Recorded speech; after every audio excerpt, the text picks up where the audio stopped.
Hello friends. कल हम लोग पढ़ चुके थे मॉर्ले मिंटो रिफॉर्म्स या फिर Indian councils act 1909। Morley Minto reform इसलिए भी बोला जाता है, इसलिए भी इम्पोर्टेंस में है बिकॉज इसकी इसकी वजह से एक सेपरेट इलेक्टोरेट का कंसेप्ट स्टार्ट हुआ था। मींस कम्युनल रिप्रेजेंटेशन का बीज हमारी सोसाइटी में बोया गया था बाय द ब्रिटिशर्स। इसमें क्या प्रोविजंस थे? Increased the size of the legislative council, both central and provincial, जिसमें कि सेंट्रल में ऑफिशियल मेजोरिटी ज़्यादा रहेगी, मींस ब्रिटिशर ज़्यादा रहेंगे, बट प्रोविंशियल में हमारे लोकल्स ज़्यादा रह सकते हैं, नॉन ऑफिशियल मेजोरिटी। मेंबर्स को सप्लीमेंट्री क्वेश्चंस पूछने की इजाज़त थी, resolutions on budget, and Indians को एसोसिएट किया गया था executive council of viceroy and governor के साथ। सबसे पहले इंडियन थे SP सिन्हा तो join viceroys executive council, and Lord Minto को सेपरेट इलेक्टोरेट की वजह से या फिर कम्युनल रिप्रेजेंटेशन की वजह से इनको फादर ऑफ कम्युनल इलेक्टोरेट भी बोला जाता है। तो आइए शुरू करते हैं गवर्नमेंट ऑफ इंडिया एक्ट 1919 से, जिनको मॉन्टेग्यू चेम्सफोर्ड रिफॉर्म भी कहा जाता है। मॉन्टेग जो सेक्रेटरी ऑफ स्टेट थे एंड लॉर्ड चेम्सफोर्ड वाइसरॉय थे इंडिया में। तो ग्रेजुअल इंट्रोडक्शन हुआ है रिस्पॉन्सिबल गवर्नमेंट का, and central and provincial subjects को सेपरेट किया गया, एंड प्रोविंसेस में डायरकी लाई गई। डायरकी का मीन्स कुछ सब्जेक्ट्स गवर्नर और एग्जीक्यूटिव काउंसिल अपने लिए रिजर्व रखते थे एंड कुछ सब्जेक्ट्स के लिए वो रिस्पॉन्सिबल होते थे to the legislative council.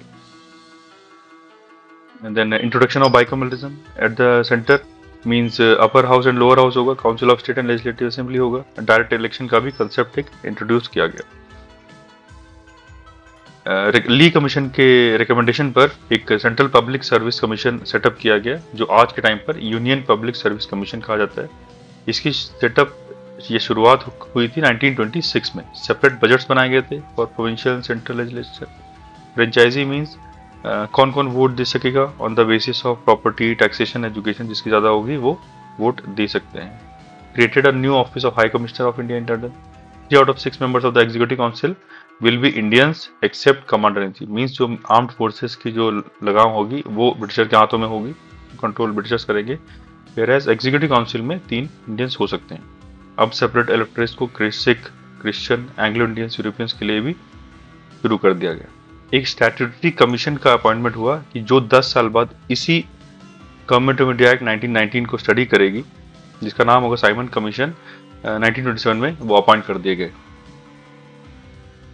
10 years बाद एक कमीशन आएगा जो इस 1919 के एक्ट्स को मॉनिटर करेगा, इसमें अमेंडमेंट्स लाएगा। और जब 1927 में आया तो साइमन कमीशन के नाम से इसका बहुत विरोध हुआ, क्योंकि इसमें कोई भी इंडियन नहीं था। एंड इन्होंने 7 मेंबर एक कमीशन भेजा था 1927 में। इन्होंने 1930 में रिपोर्ट सबमिट की, एंड इनका रिकमेंडेशन था कि डायरकी को अबॉलिश कर दिया जाए, कम्युनल इलेक्टोरेट को कंटिन्यू किया जाए, रेस्पॉन्सिबल गवर्नमेंट को इंट्रोड्यूस किया जाए, मींस इसको कंटिन्यू किया जाए, establishment of a federation, 3 round table conferences होंगी। इन कॉन्फ्रेंसेस के बेसिस पर एक वाइट पेपर लाया जाएगा ऑन कॉन्स्टिट्यूशनल रिफॉर्म्स, जो कि ब्रिटेन भेजा जाएगा, एंड उसकी वजह से फिर आगे गवर्नमेंट ऑफ इंडिया 1935 प्रपोज किया गया। अब कम्युनल अवार्ड आए 1932 में। मींस ब्रिटिश के प्राइम मिनिस्टर थे रैमसन मैकडोनाल्ड। 16 अगस्त 1932 को इन्होंने मैकडोनाल्ड अवार्ड अनाउंस किया after the round table conference in 1932। Round table conferences 3 हुई थी 1930 से 32 के बीच में। एंड इन्होंने एस्टैब्लिश किया separate electorates and reserve seats for minorities including the depressed classes. इन्होंने सीट्स को और रिजर्व कर दिया, सेपरेट कर दिया, सेपरेट इलेक्टोरेट्स के लिए, अलग अलग जातियों के लिए, and reserved seats for minorities. ठीक है, तो इनके प्रोविजंस कहते हैं Muslim, European, Sikh, Indian Christians and Anglo Indian, and if the Marathas to get separate. Means सबको, जिसको पॉसिबल हो सबको सेपरेट इलेक्टोरेट्स दे दो। एंड ये एक प्रोविजन 20 ईयर्स तक चलता रहेगा, मतलब इनके हिसाब से। In the provincial legislature seats distribute होंगी कम्युनल बेसिस पे। एग्जिस्टिंग सीट्स डबल हो जाएंगी, क्योंकि ज़्यादा बंटवारा होगा तो ज़्यादा सीट्स होनी चाहिए। देन मुस्लिम जो माइनॉरिटी थी उनको भी वेटेज मिलना चाहिए। नॉर्थ वेस्ट फ्रंटियर प्रोविंस को छोड़ के 3% seats were to be reserve for women in all provinces. सारे प्रोविंसेस में वुमेन के लिए भी सीट्स रिजर्व की जाएंगी। डिप्रेस्ड क्लासेस को भी सीट मिलेंगी, means Maratha, Anglo Indian, Sikh, जितने भी लोग थे सबको सेपरेट इलेक्टोरेट दिया जाए, मींस सोसाइटी बंटवारा कर दी जाए, सीट्स को बढ़ा दिया जाए, इससे ब्रिटिशर्स को रूल करने में आगे आसानी होगी।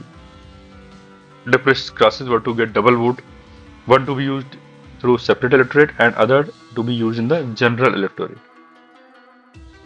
Allocation of seats on the to be made for laborer, landlord, traders and industries को भी एक एक सीट दी जाएगी इनकी मेजॉरिटी के हिसाब से। इसके रिस्पॉन्स में कांग्रेस ने डिसएग्री किया, कांग्रेस ने ना ही इसको एक्सेप्ट किया ना ही रिजेक्ट किया। अब जो नेशनलिस्ट थे उन्होंने कहा ये एफर्ट जो है वो डिप्रेस्ड क्लासेस को सेपरेट करने के लिए from the rest of the Hindus by treating them as separate political entity, means आप अलग एंटिटी की तरह ट्रीट किए जाएंगे तो आप अपने आप को अलग फील करेंगे। गांधी जी ने इसको एक अटैक कहा on Indian unity and nationalism. उन्होंने कहा कि it is harmful to both Hinduism and to depressed classes since it provided no answer to social degraded position of the depressed class. Means इसमें upliftment की कोई बात नहीं कही गई है, बट इन्होंने हिंदूज और डिप्रेस्ड क्लासेस को सेपरेट करके उनके बीच में पार्टीशन करके उनको सेपरेट सीट्स देकर एक बहुत बड़ा नुकसान किया सोसाइटी का। एक बार डिप्रेस्ड क्लासेस को सेपरेट पॉलिटिकल एंटिटी की तरह ट्रीट किया जाने लगा, अगर शुरुआत हो गई तो फिर the question of abolishing untouchability would get undermined, means untouchability को रिमूव करना और सारे कुरीतियों को दूर करना, जितनी बुराइयां सोसाइटी में, वो पॉसिबल नहीं हो पाएगा। While separate electorates will ensure that untouchable remained untouchables, meet untouchable को अगर सेपरेट दर्जा दे दिया गया तो वो अनटचेबल ही रहेंगे, वो हटेगा नहीं सोसाइटी से कभी। इंस्टेड उन्होंने डिमांड किया कि डिप्रेस्ड क्लासेस को इलेक्ट करना चाहिए through joint electorate and possible a wider electorate through universal franchise, means सबको वोट करने का अधिकार देना चाहिए एंड जॉइंट इलेक्टोरेट के थ्रू उनको डिप्रेस्ड क्लासेस को सीट्स देनी चाहिए। गांधी जी यरवड़ा जेल में फास्ट गए, fast and to death, then Poona pact हुआ अंबेडकर जी और कांग्रेस के बीच में। हिंदू जॉइंट इलेक्टोरेट रिटेन किया गया जिसमें कि डिप्रेस्ड क्लासेस के लिए सीट रिजर्व होंगी। बट अंबेडकर जी ने तो कम्युनल अवार्ड को सपोर्ट किया था, तो अंबेडकर जी के हिसाब से Gandhi ji was ready to award separate electorate to Muslim and Sikh, but Gandhi ji was related to give separate electorate to scheduled caste. Means जब गांधी जी मुस्लिम और सिख्स के लिए तैयार थे तो सेपरेट इलेक्टोरेट शेड्यूल कास्ट के लिए क्यों नहीं?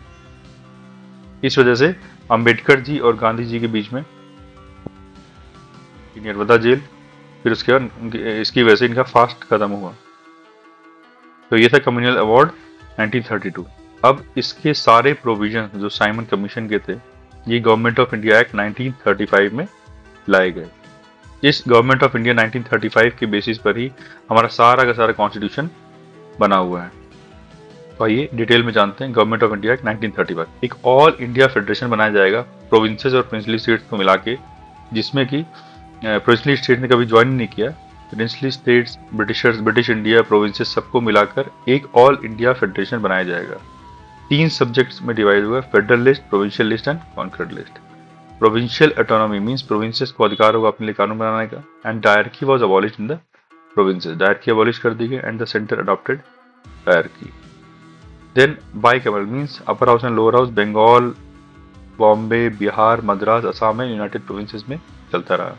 Separate electorates for SC, ST, SC, women's and labour, इनके लिए सेपरेट इलेक्टोरेट होगा। फ्रेंचाइजी को और एक्सटेंड कर दिया गया अबाउट 10%, मींस और 10% लोग वोट कर सकेंगे। देन RBI एक्ट के through RBI reserve bank of India लाया गया 1934 एक्ट के थ्रू। डायरकी को अबॉलिश कर दिया गया सेंटर में।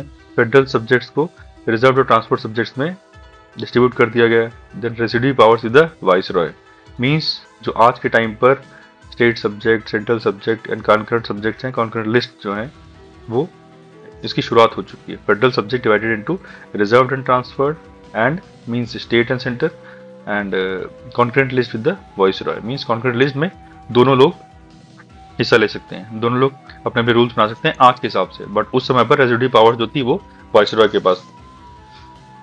आज के टाइम पर भी सेंट्रल का ज्यादा कंट्रोल है, किसी भी लॉ के ऊपर प्रिवेल करेगा। अगर किसी भी 2 स्टेट्स एंड सेंटर के बीच में टसल होती है किसी भी लॉ के ऊपर, तो सेंट्रल का रूल प्रिवेल करेगा। Abolish council of India adopted by the government of India 1858, council of India हटा दिया गया सेंटर से। Federal public service commission, provincial public service commission, joint public service commission को एस्टेब्लिश किया गया। फेडरल कोड बनाया गया 1937 में। Supreme court was establish by regulating act 1773। तो ये सारे प्रोविजंस थे गवर्नमेंट ऑफ इंडिया एक्ट 1935 के। तो अब नेक्स्ट है गवर्नमेंट ऑफ इंडिया के लिए जो लास्ट एक्ट्स की सीरीज में है, इंडिया इंडिपेंडेंस एक्ट 1947। इसमें क्या कहा गया, क्लेमेंट एटली ने डिक्लेयर किया कि ब्रिटिशर्स इंडिया को छोड़ देंगे बाई 30 जून 1948। मुस्लिम लोग ने अपोज किया, कॉन्स्टिट्यूशन हमें बिना पार्टीशन दिए, हमें बिना सेपरेट एक स्टेट बनाए आप लोग नहीं जा सकते। तो इसीलिए इन्होंने इस कानून को, इस रूल को अपोज किया। तो ऑन 3 जून 1947 ब्रिटिश ने डिक्लेयर किया कि constitution framed by constituent assembly can be applicable on can't be applicable on parts unwilling to accept. Means जो प्रोविंसेस या जो पार्ट ऑफ इंडिया एक्सेप्ट करना नहीं चाहता है कॉन्स्टिट्यूशन को, वो फ्री है कुछ भी चुनने के लिए। उसी दिन माउंटबेटन ने एक पार्टीशन का प्लान रखा between Congress and Muslim League. India was proclaimed an independent and sovereign nation as of 15 August 1947।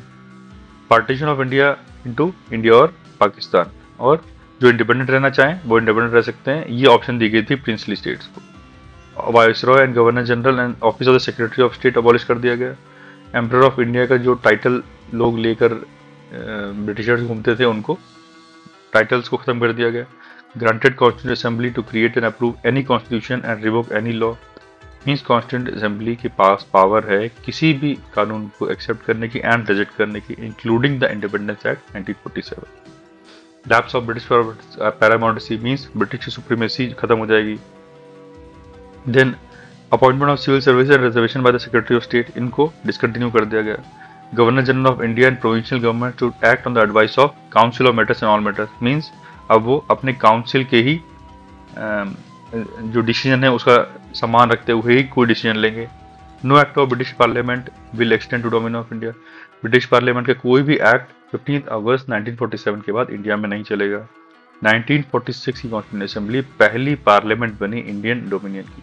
पहले गवर्नर जनरल थे लॉर्ड माउंटबेटन, पहले इंडियन गवर्नर जनरल, उसके बाद बने सी राजगोपालाचारी। तो ये मेन पॉइंट्स हैं कंपनी रूल के 1773 से 1857 तक। उसके बाद क्राउन रूल आ गया, वो हम आगे डिटेल में पढ़ेंगे। क्राउन रूल हमने फिनिश कर दिया, उसकी समरी हम लोग नेक्स्ट वीडियो में पढ़ेंगे। ये जो है कंपनी रूल 1773 से 1857 तक। सबसे पहला रेगुलेटिंग एक्ट 1773, जिसमें कि central administration and governor of Bengal को गवर्नर जनरल ऑफ बंगाल बना दिया गया।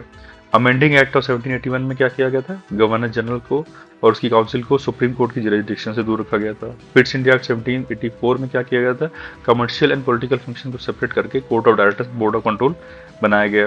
एक्ट ऑफ 1786 में क्या किया गया, लॉर्ड कॉर्नवालिस को बुलाया गया और उनकी दो शर्तें थी, कमांडर इन चीफ एंड वो अपने काउंसिल की पावर को ओवरराइड कर सकें। 1793 में मोनोपोली एक्सटेंड कर दी गई 20 ईयर्स के लिए। 1813 में ट्रेड मोनोपोली को खत्म करके सिर्फ चाय और चाइना के ऊपर फोकस किया गया, सिर्फ फोकस कर सकती है कंपनी।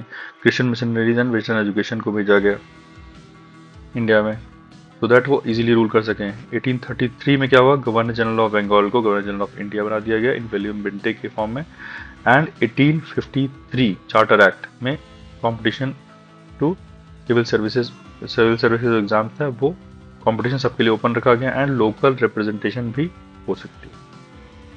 आई होप कि आपको इतना समझ में आया होगा। Do like and subscribe. Thank you.